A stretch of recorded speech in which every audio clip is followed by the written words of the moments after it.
Hello guys, আসসালামু আলাইকুম রহমতুল্লাহি ওবরাকাত। বিগত 2 মাস ধরে আমি কোনো ভিডিও পোস্ট করি না ফেসবুক বা টিকটক। আমার ফেসবুকে ওয়ার্নিং দিয়ে দিছে আমি প্রচুর ইসরায়েল বা ইন্ডিয়া বা শেখ হাসিনার ব্যাপারে নেগেটিভ ভিডিওগুলো বলতাম বলতাম বলতে সত্যটা বলতাম। এটা হলো সত্য কথা বললে আপনারা ফেসবুক, ইউটিউব, টিকটক যে কোনো জায়গায় আপনারা ওয়ার্নিং দিব।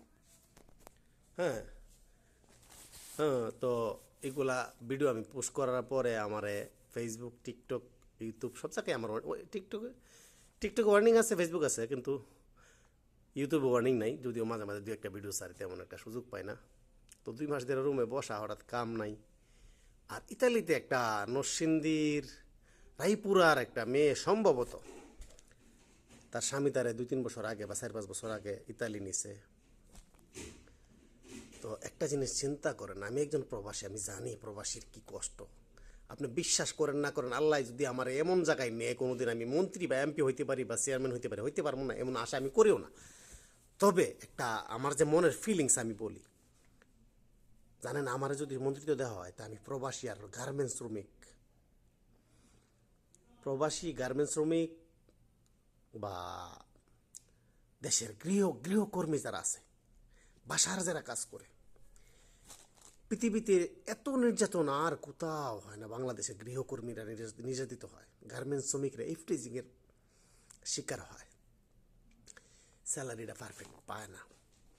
আর সবচেয়ে নিকৃষ্ট আমরা বাঙালি জাতি, প্রবাসী থাকা অবস্থায় নিজেরা খামড়াখামড়ি করি। আর সবচেয়ে বেশি পরকীয়ায় রেকর্ড করে পালাইছে বাঙালিরা। এই কষ্টগুলো আমার ভিতরে ছাপা জমা আছে, রিল করা আছে, এমন না যে আমি ভুলে যাবো কোনো সময়। সেন্স যতদিন আছে আমি ভুলবো না।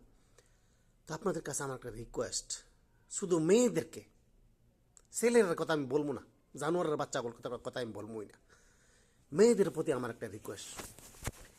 সবাই তো আমার বোন না, সবাই তো আমার মা না, সবাই তো আমার বউ না, সবাই তো আমার মেয়ে না। তো আমি তো আর দাবি খাড়ায় আপনাদের কাছে কিছু বলতে পারি না। তো আপনার কাছে একটা রিকোয়েস্ট, যেমন একটা সুই লাড়াছাড়া করলে সুতা ঢোকানো যাবে না, সেম নারী আপনাকে চেষ্টা করবে মানুষ, হ্যাঁ, সুযোগে সদ্ব্যবহার করে আপনাকে ইউজ করে ফেলে দেওয়ার জন্য টিস্যুর মতো।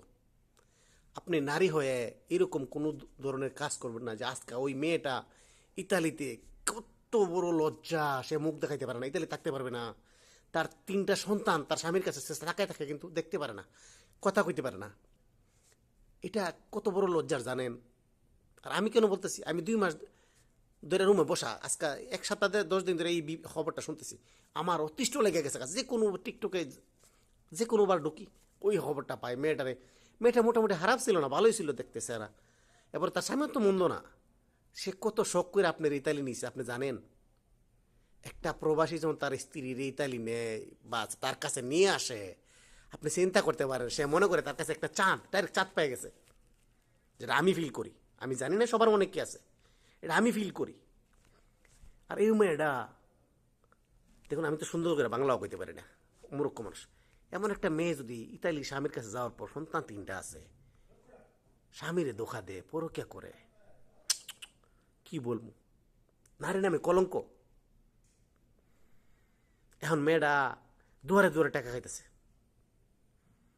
জানেন, আমি প্রবাসে আছি, আমার একটা কোম্পানি, সাপ্লাই কোম্পানি, ভালো কোম্পানি না, তাও আমি স্বপ্ন থেকে আমার ওয়াইফরে দেশে সৌদি আরবে আনতাম।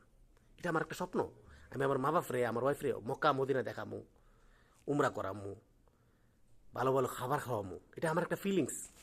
এটা যে কত বড় আশা আপনি জানেন? তো এই জিনিসটা একটা মেয়ে হয়ে যদি না বুঝে, পৃথিবীতে এর চেয়ে বড় অশান্তি আর কিছু নেই।